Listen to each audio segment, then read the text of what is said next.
विलिनीकरणाची चर्चा खूप चालली आहे. पण रोहित पवारांनी आज स्पष्ट केलं आहे, की विलिनीकरणानंतर आपण प्रदेशाध्यक्ष होणार होतात. पहिला प्रश्न हा आहे, की नेमकं काय ठरलं म्हणजे ही होतं? ब्रेकिंग न्यूज आहे का आज? Breaking news. आणि दुसरा प्रश्न असा आहे, की विलिनीकरणाची चर्चा थांबल्याचं दोन्ही बाजूंनी सांगितलं गेलंय. कार्यकर्त्यांना तुम्ही आता आमच्या माध्यमातून काय मेसेज द्याल? कारण संभ्रम सगळ्या कार्यकर्त्यांमध्ये आहे, दोन्ही बाजूच्या. यामध्ये गोष्ट ही फॅक्ट आहे का? ही चर्चा सुरू होती का? तर ही फॅक्ट आहे. कोणीही ती नाकारण्याचा जर प्रयत्न करत असेल ना, तर त्यांनी थेट या प्रश्नांची उत्तरं द्यावी, की जर ही गोष्ट घडत नव्हती, तर मग राष्ट्रवादी काँग्रेस शरदचंद्र पवार पक्षाच्या सगळे पदाधिकारी जवळपास हे घड्याळाच्या चिन्हावर निवडणूक लढवत होते. तर त्यांना एबी फॉर्म देणाऱ्या व्यक्तीला त्या एबी फॉर्मवर सही प्रदेशाध्यक्षांची असते. त्यांना कल्पना नसेल? त्याने हा प्रश्न विचारला नसेल? की जे अशोक बापू पवार हे विधानसभेचे उमेदवार होते राष्ट्रवादी काँग्रेस म्हणजे शरदचंद्र पवार पक्षाचे, शिरूर हवेलीचे. त्यांच्या पत्नी या घड्याळाच्या चिन्हावर कशी काय निवडणूक लढवत आहेत? हर्षवर्धन पाटील जे नेते आहेत, त्यांची सुकन्या अंकिताताई या घड्याळाच्या चिन्हावर कशी निवडणूक लढवत आहेत? त्यामुळे ही वस्तुस्थिती होती का? हो. जे पब्लिक डोमेनमध्ये आलेल्या गोष्टीत ही वस्तुस्थिती होती. या सगळ्या मीटिंगच्या तारखा असतील, उपस्थित कोण-कोण होतं ते असेल किंवा या मीटिंगमध्ये काय-काय ठरलं, याचे जे मिनिट्स आहेत किंवा याचे काही व्हिडिओज आहेत, हे सगळे आमच्याकडे आहेत. पण पुन्हा अत्यंत दुर्दैवानं जी गोष्ट मांडावी लागतीये ती ज्यांच्याशी चर्चाच झाली, संपूर्ण चर्चा झाली म्हणजे जवळपास 14 बैठका.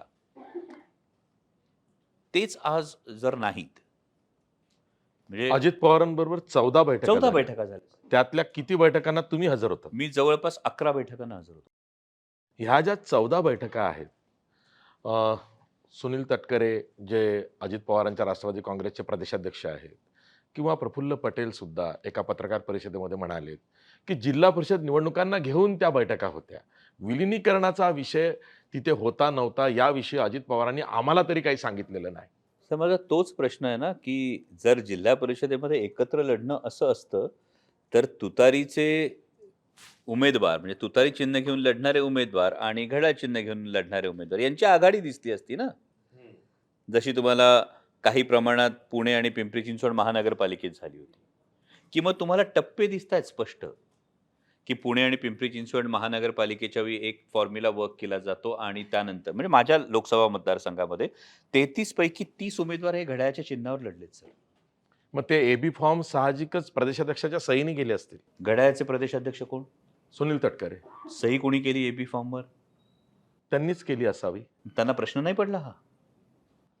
पण ते जिल्हा परिषद निवडणुकीपुरती होतं. घड्याळाचं चिन्ह जिल्हा परिषद निवडणुकीपुरतं. सर लॉजिक आपण काय देतो याचा तरी विचार केला गेला नाही, पाहिजे ना. ते एक लॉजिक हे सुद्धा मांडतात सुनील तटकरे, की ते म्हणतात, की विलिनीकरणाची चर्चा होती नव्हती हा विषय नंतरचा येतो.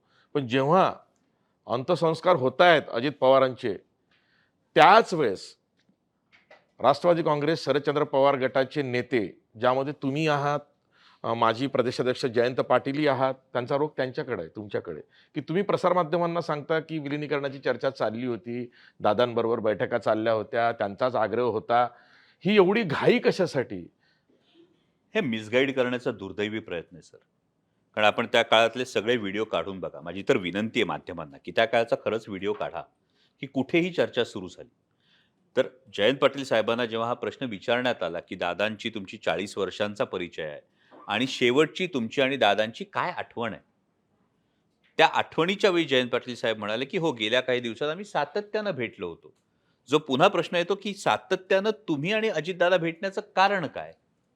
आणि त्यानंतर राष्ट्रवादी काँग्रेस पक्ष, शरदचंद्र पवार पक्षाच्या जेवढ्या नेत्यांना विचारण्यात आलंय, त्यांनी उत्तर दिलंय. आज मी तुमच्याशी येऊन बोलतोय. मला विचारला जेव्हा तुम्ही प्रश्न, तेव्हा मी सुरुवात केली. मी प्रेस कॉन्फरन्स घेऊन नाही सांगत आहे, बघा, हे या सगळ्या घटना घडल्या होत्या, हे सगळं होतं, हे दादांचे WhatsAppचे चॅट्स आहेत, या सगळ्या बैठका, हे सगळे बैठकांचे मिनिट्स, हे सगळे बैठकांचे व्हिडिओज, असं कोणी केलं का हो? हे कोणीही करणार नाही. हे कोणीही केलं नाही.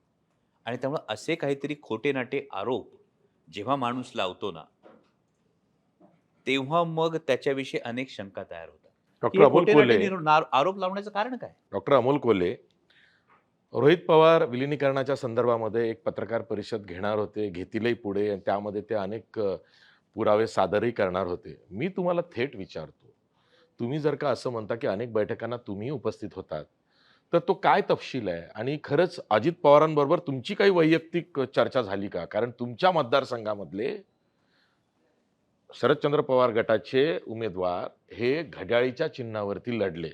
तेव्हा साहजिकच तुम्ही मध्ये असाल, तर अजित पवार आणि डॉक्टर अमोल कोल्हे यांच्यात काहीच संभाषणं झाली नाहीत? अनेक झाली ना. म्हणजे या सगळ्या प्रवासामध्ये, या सगळ्या चर्चेचा मी प्रत्यक्ष साक्षीदार आहे. मी ऐकीव माहिती पण सांगत नाही. जेव्हा मी तुम्हाला सांगतो 14 पैकी 11 बैठकांना मी होतो. मी ठामपणे सांगतोय. आणि वेळेनुसार, मिनिट्सनुसार, व्हिडिओजनुसार, दादांबरोबर झालेल्या WhatsApp चॅटनुसार या सगळ्या गोष्टी आहेत. बरं, दुसरं फार महत्त्वाचं गोष्ट जेव्हा आपण लॉजिक लावतो, तुम्ही बघा सर, माझ्या जुन्नर तालुक्यामध्ये विधानसभेला दुसऱ्या क्रमांकाची मतं ही राष्ट्रवादी काँग्रेस शरदचंद्र पवार पक्षाच्या उमेदवाराला मिळाली. अजितदादांच्या पक्षाचा उमेदवार तिसऱ्या क्रमांकावर राहिलेला आहे. बरोबर? आता जिल्हा परिषदेच्या उमेदवार बघा ना तुम्ही, सगळ्याच्या सगळ्या घड्याळावर लढतायत. का लढतील हो? म्हणजे आम्ही काय डोकं वापरायचं नाही असं ठरवलं नाही, होतं? मी तसं नाही म्हणत आहे, की नाही, जर का नाही, विलिनीकरणाला घेऊन काही बैठका झाल्या असतील, तर त्यातल्या एखाद दुसऱ्या बैठकीलाही शरद पवार उपस्थित नव्हते? आपण 17 तारखेचा जो व्हिडिओ आपल्या समोर आला, या 17 तारखेच्या व्हिडिओनंतर साहेबांनी एक प्रेसला सुद्धा या संदर्भामध्ये तारीख सुद्धा स्पष्ट सांगितली.